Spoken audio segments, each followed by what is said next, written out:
Boa noite, meus amores. Olha, eu aqui novamente. Nós temos mais um encontro agora, nesse segundo semestre. E a nossa disciplina é Direito Constitucional 1. Nós já havíamos conversado lá na nossa primeira aula sobre o quanto é importante essa disciplina. Então, nós tivemos um encontro no semestre passado com Teoria Geral do Estado e Ciência Política. É muito importante essa disciplina, amores, para vocês poderem acompanhar o direito constitucional. Ela é a base, o aspecto introdutório do direito constitucional. E muitos dos conceitos que vocês estudaram lá atrás, eles serão essenciais aqui na nossa aula, tá? E eu vou estar constantemente reforçando. Por quê? Se eventualmente você pulou alguma aula ou você não prestou muita atenção em algum conteúdo, sinto muito, você vai ter que retornar e assistir as nossas aulas, principalmente as primeiras aulas. Agora você vai entender o quanto é importante Teoria Geral do Estado e Ciência Política. O que eu posso dizer para você sobre essa disciplina, reforçando mais uma vez? Você precisa desse material que está aí na sua tela, para você poder acompanhar as aulas. Eu disponibilizo esse material lá no portal, para você poder baixar, acompanhar, fazer as anotações. É muito importante ter esse material em mãos. Importante também você assistir, primeiramente, essa aula, toda a nossa aula, que são essas aulas gravadas que nós temos, e em seguida nós temos lá o nosso encontro ao vivo, ou seja, terminando essa aula, você vai acessar o link do nosso encontro ao vivo para debater exatamente esse conteúdo. Não adianta você pular etapas, você vai ficar confuso. Se você assistir a minha aula online, aquela aula ao vivo, né, que nós temos nosso encontro toda terça-feira, sem assistir essa aula, você mesmo vai se prejudicar, porque você não vai entender o conteúdo. Nós estamos aqui no nosso segundo encontro e no nosso primeiro tema. E o primeiro tema que eu escolhi para vocês é sobre constitucionalismo.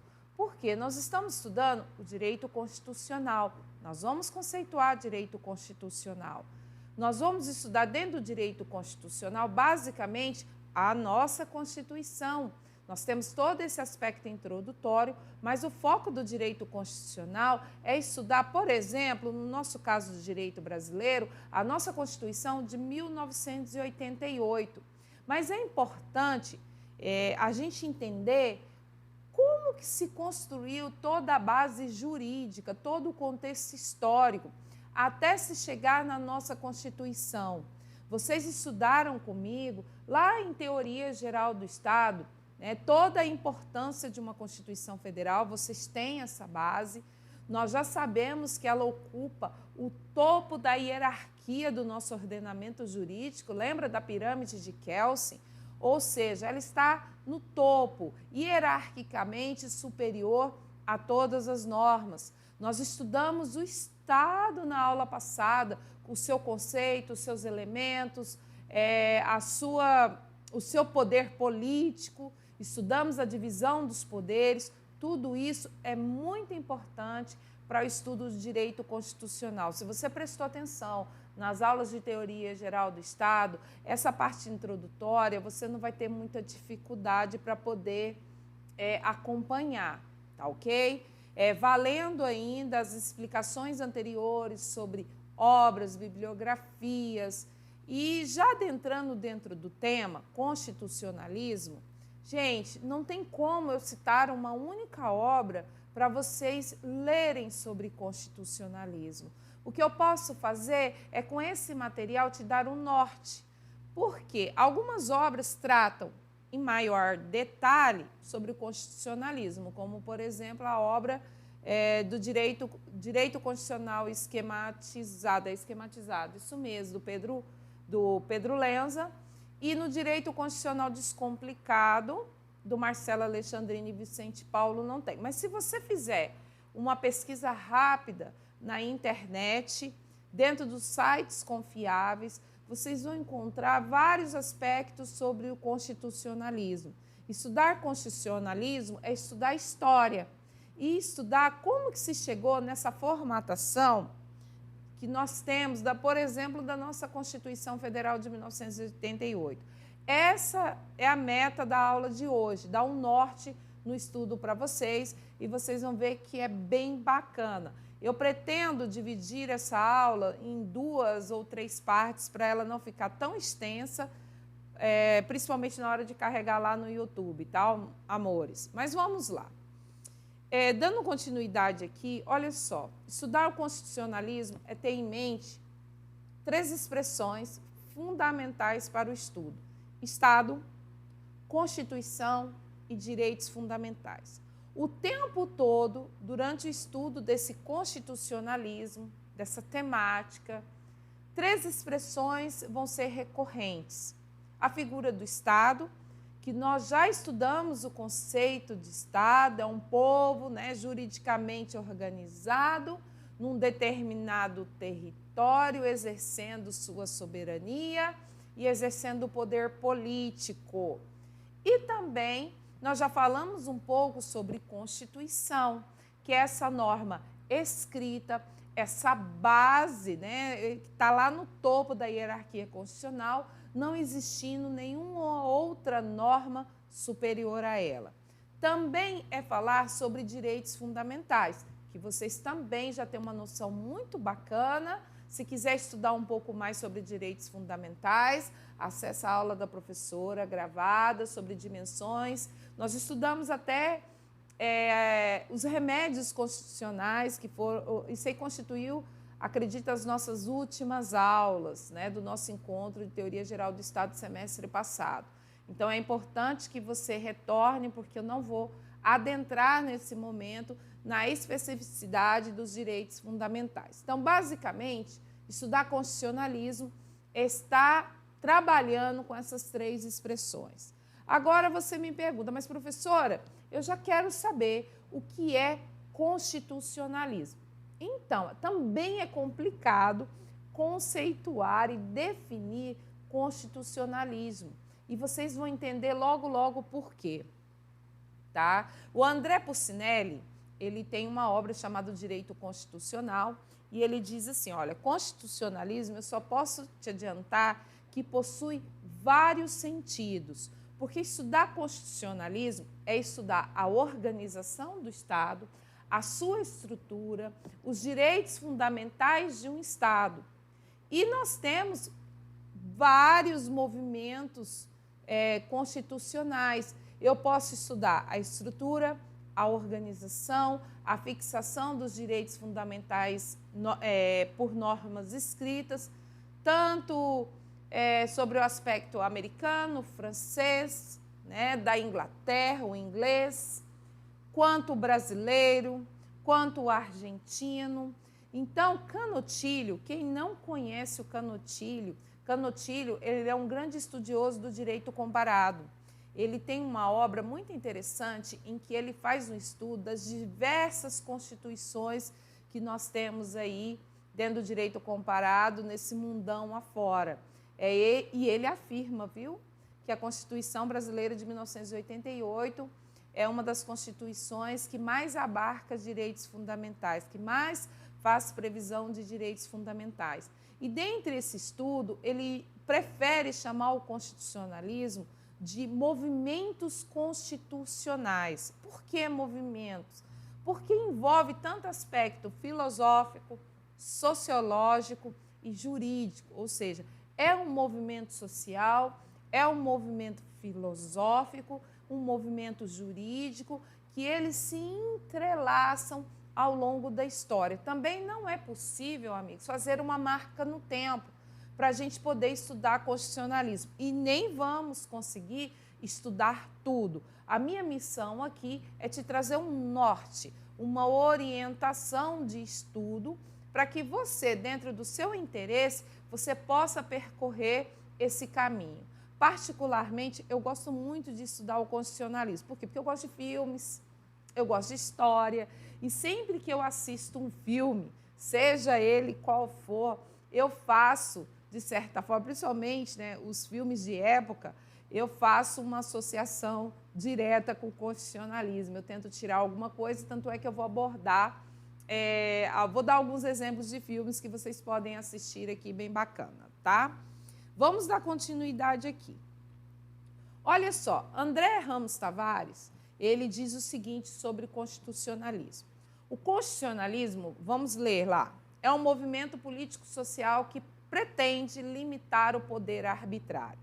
Então, se você resolve estudar a evolução do direito, sobre o aspecto de limitação de atuação do poder estatal, limitação do poder do rei, do soberano, dos políticos, dos tempos lá de 1200 até agora 2020, você vai estar estudando constitucionalismo, toda essa organização estatal. E ele diz o seguinte, constitucionalismo também é a imposição por cartas constitucionais escritas, ou seja, todo esse movimento político-social, esse estudo, ele está centralizado, o constitucionalismo, nessas normas jurídicas escritas. Lembra do que nós estudamos? Direito civil law, direito common law, positivismo jurídico, nosso encontro Teoria Geral do Estado. Então, se você não compreendeu, vai te fazer falta agora, tá? Constitucionalismo também é estudar os propósitos acerca da função e imposição das constituições nas diversas sociedades. Aqui lembra bastante Kelsen. O que Kelsen fez? Ele estudou a posição das regras, das normas que tratam da estrutura de um Estado. E ele chegou à conclusão de que toda regra, toda norma que trata da organização, da estrutura do Estado, limitando o seu poder, ela adota uma posição de hierarquia, de supremacia, essa Constituição. Isso também é constitucionalismo quando eu passo a estudar esses aspectos. Agora, também será constitucionalismo quando eu estudo, olha lá, a evolução histórico-constitucional de um determinado Estado. Por exemplo, você quer conhecer todas as constituições brasileiras, você quer fazer um estudo.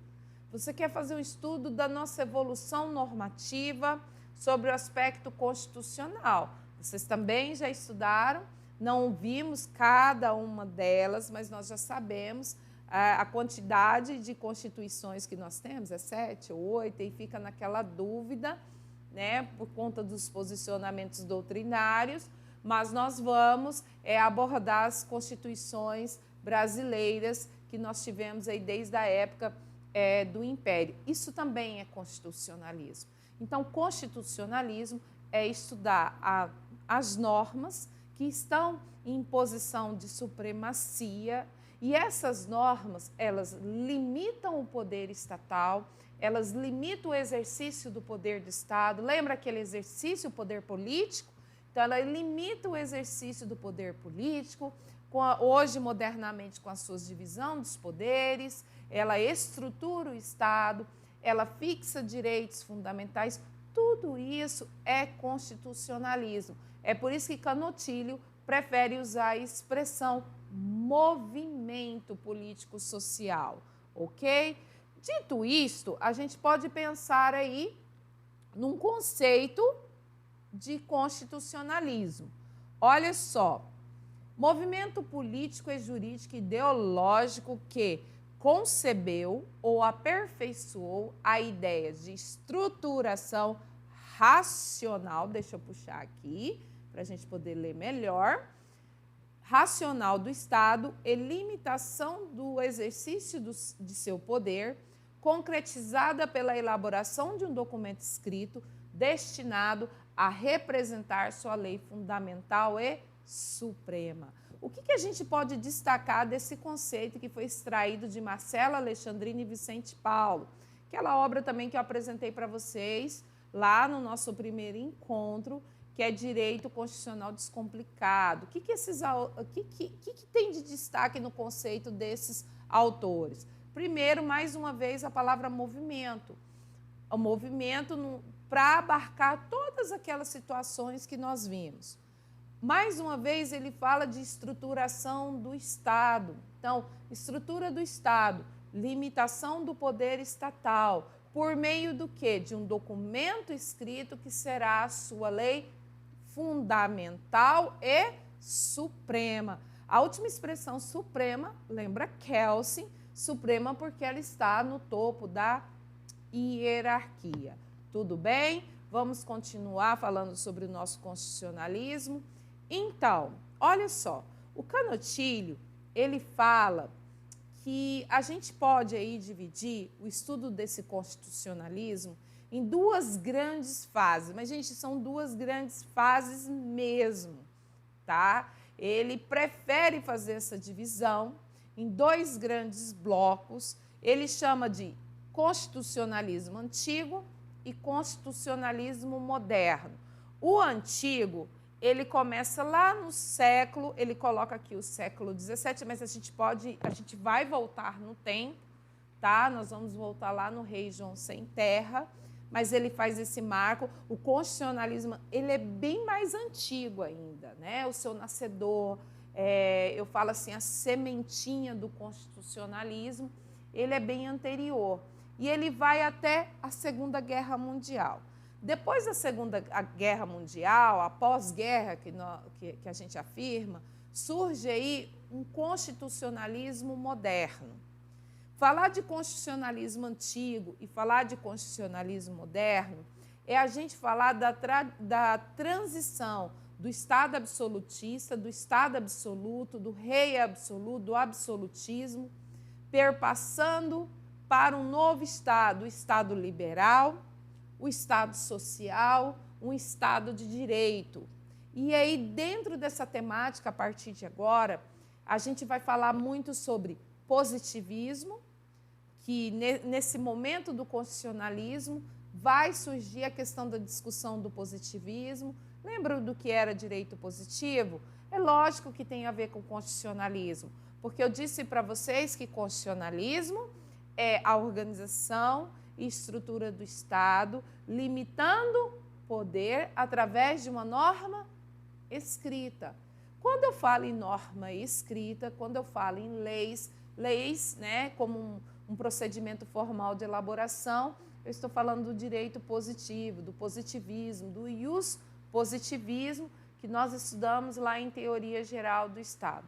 E durante a nossa aula, nós vamos mencionar esses aspectos e vamos falar também do Estado democrático e a sua diferença de Estado democrático de direito, sobre o sentido de neoconstitucionalismo e pós-positivismo. Olha só, escrevi errado aqui.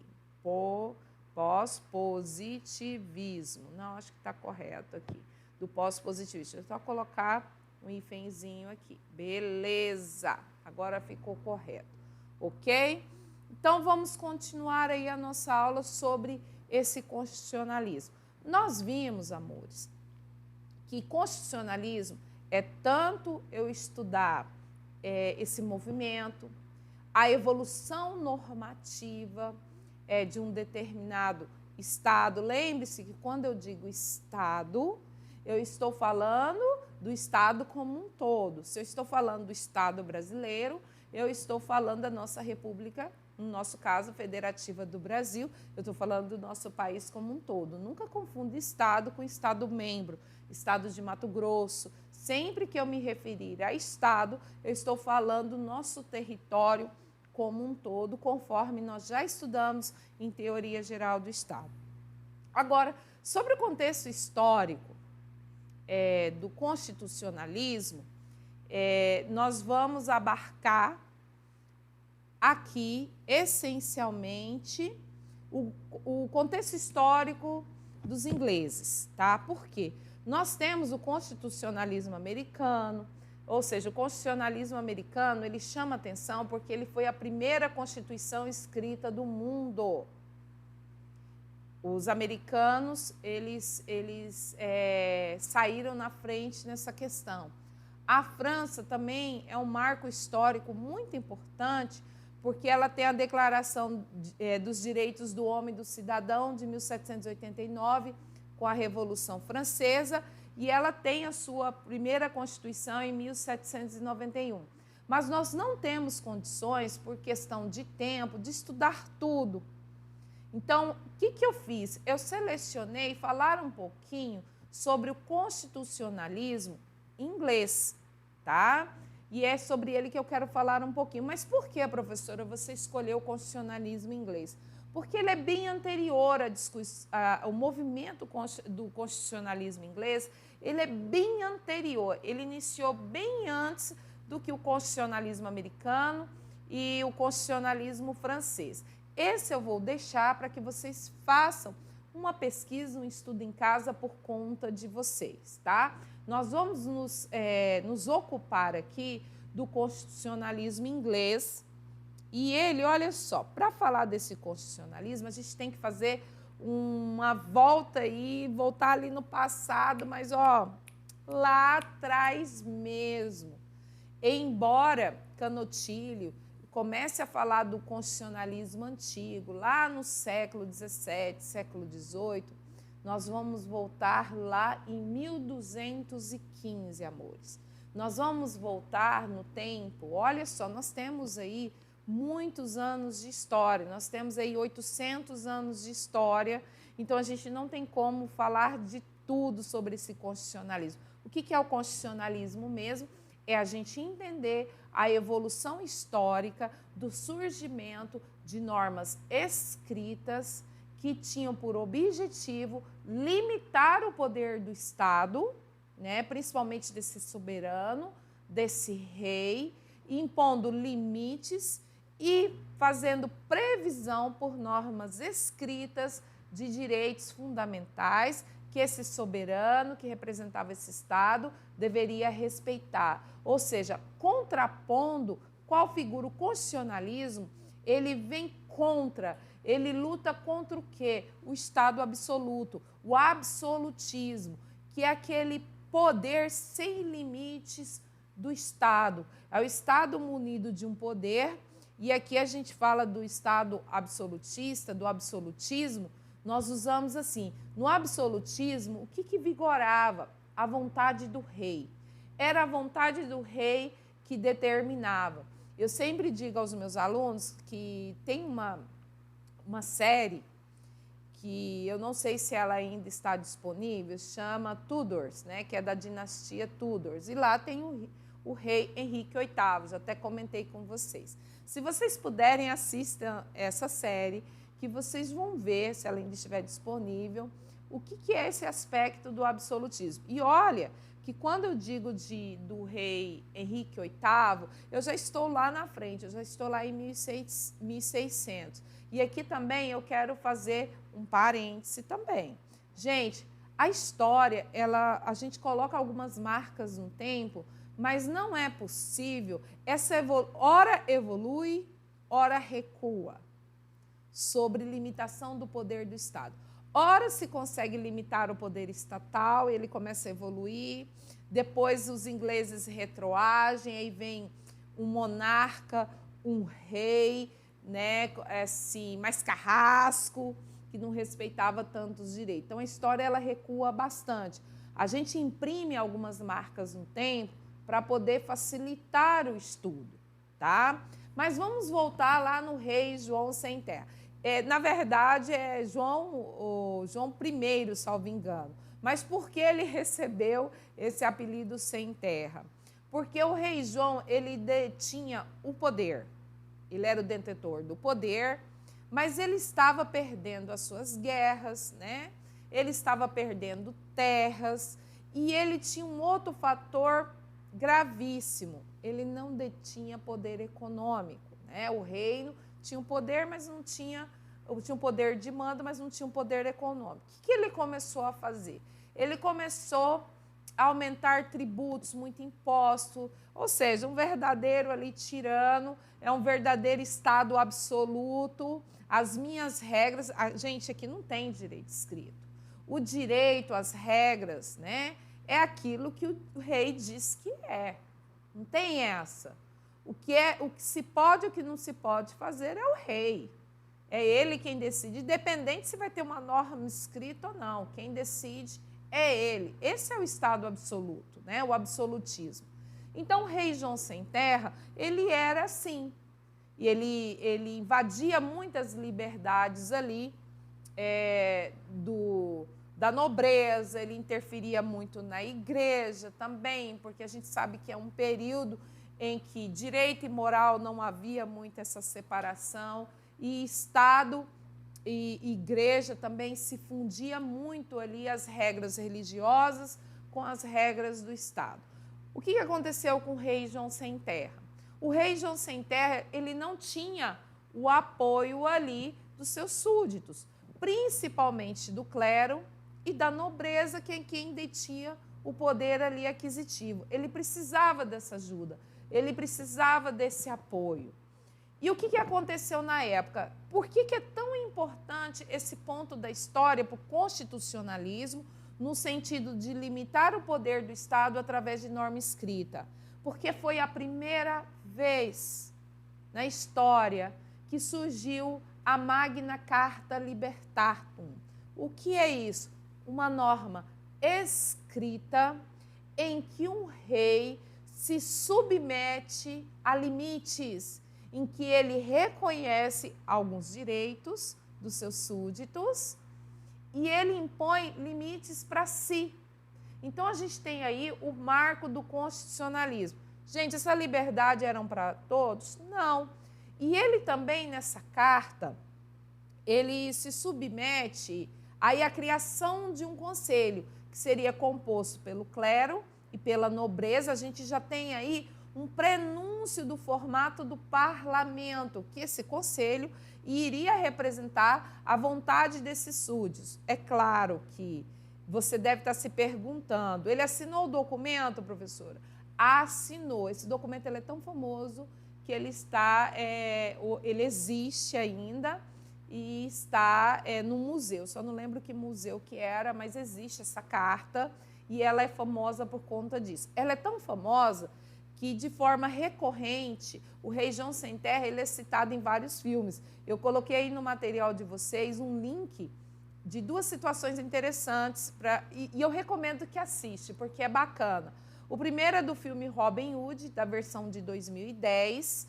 Eu coloquei um trechinho aí de 6 minutos, que é a cena do filme em que o rei João Sem Terra ele vai se submeter aos limites. E é interessante que no filme, embora fictício, dá uma boa noção para nós de que quando eles pedem para celebrar esse pacto, o rei João Sem Terra fala assim, você dá a sua palavra, rei João Sem Terra, né? Rei João, King John.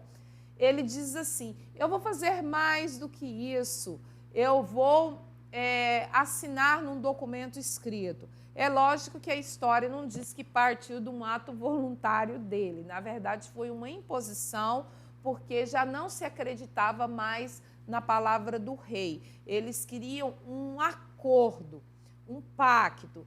Isso daí também gera um aspecto interessante para a história. Que, gente, são detalhes bobos, mas eu gosto de falar assim, não sei se acrescenta, mas eu gosto de mostrar como o direito ele tem a sua simbologia, como as palavras significam muito. Diz aí alguns historiadores, que me foge agora a memória, a gente lê demais e às vezes a gente se perde, que ele emitiu uma carta, uma Magna Carta. Ele usou a expressão carta, não utilizou a expressão tratado, acordo, porque, nem declaração, porque carta é um ato, quando você escreve uma carta, é um ato unilateral. Para você escrever uma carta, basta você ter a vontade. Você vai lá e escreve, se a pessoa vai gostar ou não, não tem problema. Dizem por aí que ele escreveu, ele intitulou carta como para representar simbolicamente um ato espontâneo e voluntário dele, como se ele estivesse concedendo direitos. Tanto que na história, quando vocês chegarem lá na Revolução Francesa, em 1789, ou seja, 500 anos depois, não vai se chamar carta, vai se chamar declaração, documento. Por quê? Porque a história diz que declaração, o soberano, você declara um direito que eu já tenho, você não me concede nada, o direito já me pertence. Então aqui, nesse trecho que eu coloquei para vocês aí do filme Robin Hood, ele é bem curtinho, é 6 minutos, fala desse momento. Nesse outro link aqui que eu coloquei do filme, pulei, amores, desculpa aí, passei errado, é aqui, ó, Sangue e Honra. Eu marquei o link aqui, é o filme inteiro, tá? Mas olha só, esse filme dá a seguinte ideia, os 2 primeiros minutos fala do momento em que o rei João Sem Terra assinou a carta e depois de tudo que transcorreu. O importante para nós, esses 2 primeiros minutos aí, 2 minutos e meio, 3 minutos, ele fala um pouquinho sobre a carta. E ali você vai ter uma noção, porque uma coisa é o rei assinar um documento escrito, outra é ele cumprir. Nós ainda não chegamos nesse patamar de discussão. A nossa discussão aqui do constitucionalismo é o nascimento de normas escritas limitando o poder do Estado. Então, a gente já tem lá em 1215, aí, 500 anos antes aí da Constituição americana, mais de 500 anos, né, da Constituição francesa. Por isso que eu optei pelo constitucionalismo inglês. Mas vamos continuar falando. Agora a gente vai ter que dar um salto na história, porque a gente não tem aí muito tempo para falar desse constitucionalismo.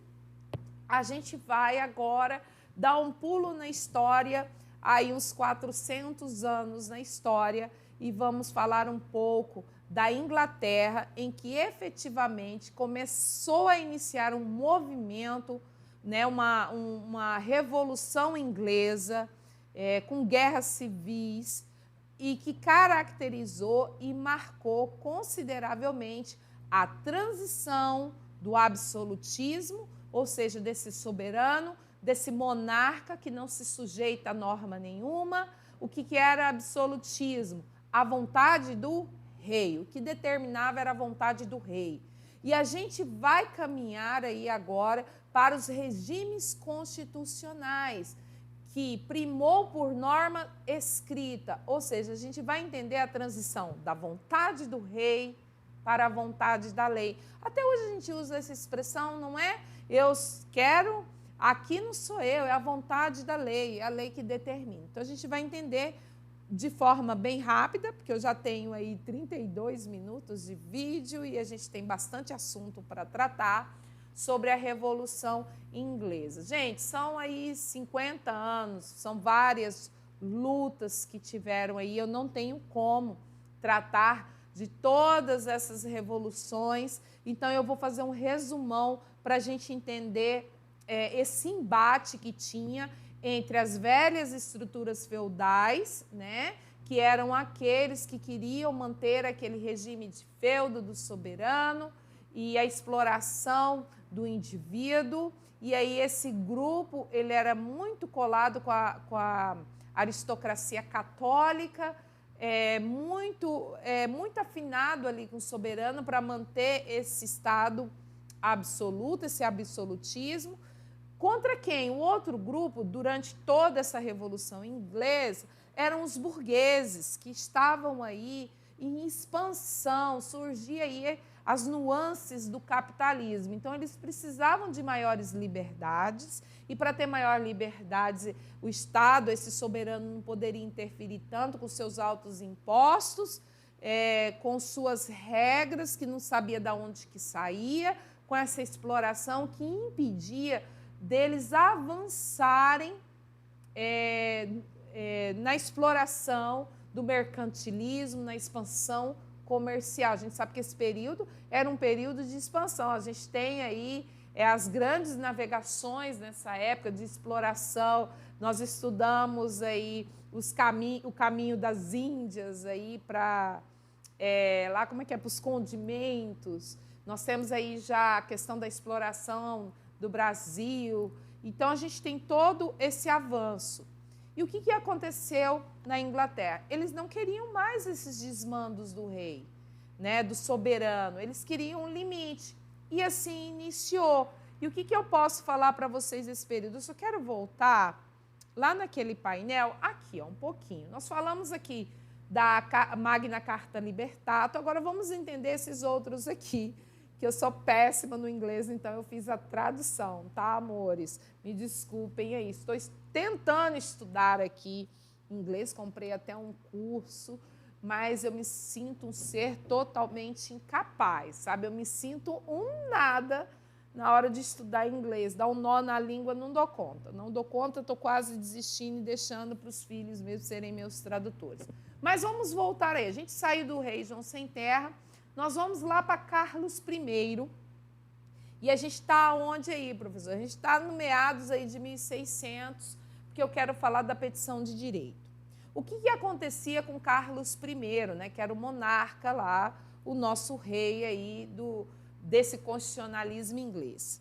Na época de Carlos I, nós tínhamos aí dois grandes grupos, que eu já dizia para vocês. Nós tínhamos a nobreza tradicional, que os senhores feudais, essa nobreza tradicional, ela era bem composta pelo clero e uma aristocracia bem católica, fervorosa. Por quê? Porque o Estado e religião se fundiam. Esses queriam a manutenção do absolutismo e Carlos estava vivendo esse período. Por outro lado, lembra do que eu falei para vocês lá do conselho, que ele evoluiu para um parlamento? Nós temos aí os lordes, nós tínhamos o parlamento. E esse parlamento, em sua grande maioria, ele era composto por um outro grupo, né? Em sua grande maioria, por um outro grupo totalmente oposto a esse sistema do absolutismo, do feudalismo, que eram os comerciantes, eram os burgueses, e eles compunham aí essa maioria do parlamento. E esse grupo, nesse reinado de Carlos I, eles já defendiam uma república, né? Um governo do povo, em que a vontade do povo deveria prevalecer. E foi assim que esse parlamento editou e apresentou ao Carlos I a petição de direitos de 1628, estabelecendo alguns limites. Caso vocês tenham curiosidade, digitem na internet que vocês vão encontrar até a tradução da petição inteira. Então, em 1600, não vou entrar no conteúdo, tá? Porque senão a gente demora demais. Mas foi editada essa petição. Ou seja, o que nós temos aí do constitucionalismo? Uma norma escrita estabelecendo limites para o rei através do quê? Impondo ao rei algumas atuações, alguns limites, ou seja, você não vai fazer isso e você vai respeitar nossas liberdades, né? Dando maior liberdade, principalmente quanto ao patrimônio, quanto à liberdade de locomoção, todos esses aspectos, sobre fixação de tributos, ou seja, o parlamento ele deveria participar de regras sobre imposição de tributos, por exemplo. O que aconteceu? Carlos I não gostou nadinha dessa história e disse assim, o rei aqui sou eu, filho. Quem manda sou eu nessa parada. O que Carlos I fez? Ele dissolveu o parlamento. Eu vou acabar com esse parlamento. Eu sou o rei, sou absoluto, soberano. Se fosse Antonieta, eu ia falar assim, eu sou absoluta e soberana. Eu não posso mexer no microfone. Beleza, ele dissolveu. Isso daí gerou a Revolução Puritana, né? Inicia aí uma grande revolução inglesa. E quem que estava liderando esse exército aí, porque tinha um exército revolucionário, toda essa guerra civil, devo pronunciar o nome errado, me desculpem aí. Oliver, eu até anotei, tá, amores? Oliver Cromwell. Não sei se é assim que pronuncia, né? Eu vou chamar ele só de Oliver, tá? Oliver, ele liderou esse exército e, claro, o exército consagrou-se vencedor. Ou seja, o rei ele foi deposto. Mas o que aconteceu com Oliver por conta disso? Ele deu um golpe também. Ele defendia uma república, mas ele deu um golpe. Ele assumiu, né, o reinado.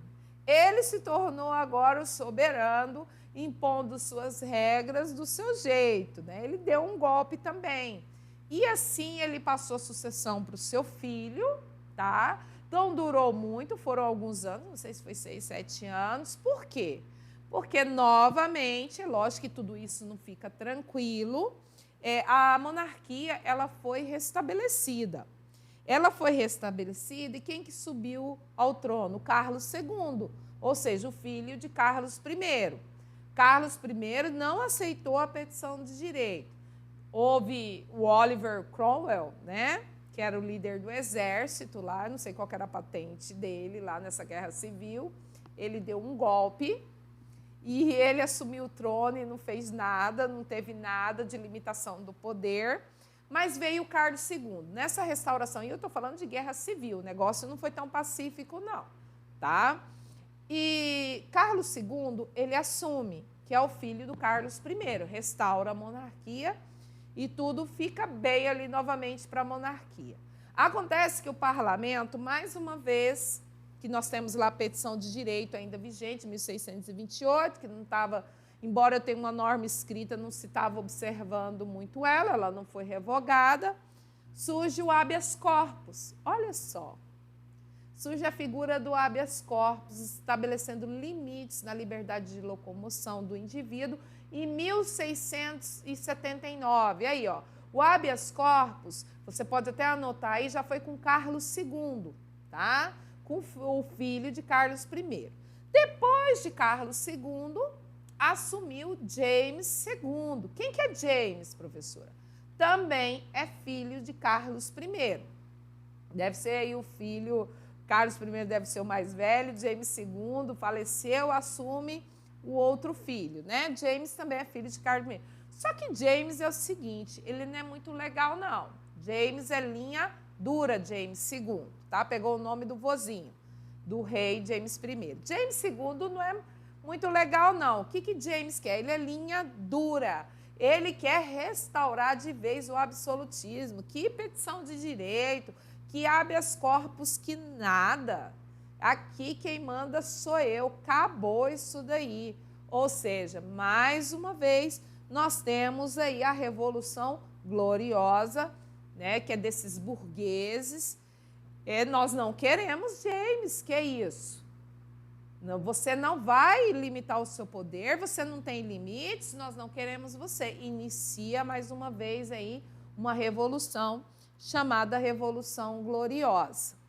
Desde essa revolução, e olha só, James, ele era dessa linha da aristocracia católica, tá? Desse modelo feudal, tal qual era o teu pai lá, Carlos I, tá ok? Só que ele também foi destronado, ele foi deposto, ele foi retirado, arrancado, seja lá qual foi a expressão. Ele perdeu o trono. Perdeu para quem? Ele perdeu a guerra. Quem que iria assumir, então, no lugar dele? Manteve-se a linha sucessória ali, no sentido de respeitar essa dinastia Stuart. Quem que assume? Assume... Guilherme, acho que é Guilherme, eu não sei se é Guilherme, acho que é Guilherme II, que era primo de James, e sua esposa, né, Maria II Stuart. Quem é Maria? Maria é filha de James, né, casada com o primo de James, com seu primo Guilherme II. Então tá tudo entre família, mas com uma diferença. Maria e Guilherme são protestantes, mas eles só assumem o trono no lugar de James, que agora os burgueses, o parlamento está esperto com essa revolução, só assumiram depois que eles assinaram o que, amores? A Carta de Direitos aí em 1689. O que continha essa Carta de Direitos? Essa Carta de Direitos, ela tratava de limites para a atuação de Guilherme, né, que era um príncipe holandês, de Guilherme II, e sua esposa lá, a rainha Maria II aí, Stuart. Maria Stuart, que era filha de James. Então, eles foram mais espertos. Vocês vão assumir o trono, nós vamos permitir, desde que vocês assinem. O que isso tem a ver com constitucionalismo mesmo? Mais uma vez, nós estamos diante de documentos escritos que limitam a atuação do Estado a partir do momento que fixam direitos do indivíduo. O que a gente tem aí, meus amigos? A gente está sofrendo uma transição do Estado absoluto para um Estado de direito. Nós estamos saindo da vontade do rei para a vontade da lei, ok? Então, olha só, de forma resumida, nós temos aí, ó, decreto de estabelecimento de 1701. Professor, o que é esse decreto de estabelecimento? Salvo engano, é o decreto que fixa a linha sucessória diante de toda essa bagunça aí que nós vimos, assume primo, vê irmão e é golpe. Em 1701 foi editada uma norma escrita fixando as regras de linhas sucessórias do reinado inglês, da monarquia inglesa. Então, se você quiser conhecer as regras, está vigente até hoje, é esse decreto aí de 1701, beleza? Por isso eu optei pelo constitucionalismo inglês. Imagina se eu começasse agora a falar do constitucionalismo americano. Não dá, né? Mas interessante que aí eu só vou fazer um salto na história de 1701 e nós vamos cair lá em 1789, na Revolução Francesa, falando rapidinho. Por que a Revolução Francesa foi tão importante? Porque a gente já está aí na Revolução Francesa, nós já estamos num período que a gente sai da expansão comercial, pensa bem, nós estamos na expansão comercial, mas aí a gente já começa aí a pensar e a ter um nascedouro bem pequenininho da industrialização, né, desse crescimento, porque logo depois vem a Revolução Industrial, que vai surgir os direitos sociais. Mas a Revolução Francesa ela foi importante por conta da Declaração dos Direitos do Homem e Cidadão. Tá? Ela foi importante no sentido que ela teve um alcance globalizado. Ou seja, vocês vão ver quando a gente estudar as constituições brasileiras que essa Revolução Francesa, com a queda da Bastilha, lá em 1789, teve reflexo em várias constituições do mundo afora aí, tá? Então, era um movimento que foi forte na França, mas já tinha esse movimento nos Estados Unidos também. Por que a Constituição americana ela é tão famosa? Por, além de ser a primeira, eles já avançaram os estudos, eles abandonaram a monarquia e eles implantaram a república presidencialista. E esse foi o salto dos americanos no sentido do constitucionalismo. Vale a pena você estudar. Tem eu não lembro o nome dele, que ele tem um livro chamado Senso Comum, não lembro o nome. E esse livro chama Senso Comum, é uma crítica, é um americano que escreveu, eu preciso lembrar o nome, no nosso próximo encontro eu falo para vocês. Ele escreveu o Senso Comum, esse americano. O senso comum, quando se estava estudando a elaboração da Constituição americana, se ia ser monarquia, se ia ser presidencialismo, se ia ser república, o que ia acontecer nisso tudo, ele fez uma crítica. Ele falou assim, poxa, a gente ganha a independência, a gente desvincula dos ingleses, e aí vocês querem copiar o modelo inglês para implantar nos Estados Unidos. Está errado. Nós temos que ter o nosso modelo próprio, que monarquia, que nada. Nós temos que ser um novo modelo, né? E ele fala um pouco, como se ele escreveu isso na época em que se estava discutindo toda a estruturação do Estado americano. Vale a pena a leitura, tá? Paine, Thomas Paine, lembrei, olha só, se eu não me engano é Thomas Paine, o Senso Comum, ele fala sobre isso. Eu perdi a obra e comprei de novo, tá ok? Beleza, então sobre o constitucionalismo que eu tenho para passar para vocês, e olha que eu só estou na primeira parte da aula, é um conteúdo muito importante, tá? Muito importante mesmo. Então, sobre esse aspecto histórico do constitucionalismo, o que você tem que depreender até agora? São os movimentos sociais e políticos globalizados ou de cada estado, em que se analisa o quê? A limitação do poder do Estado através de normas escritas que, ao longo dos anos, do tempo, adotaram uma posição de supremacia e limitando o poder estatal através do quê? De previsão de direitos fundamentais. O que são direitos fundamentais? Direitos essenciais que o Estado reconhece que são dos indivíduos e ele deve respeitá-lo ao exercer o seu poder político, tá? Então, eu vou parar na primeira parte da nossa aula aqui e eu encontro vocês já já na nossa segunda aula.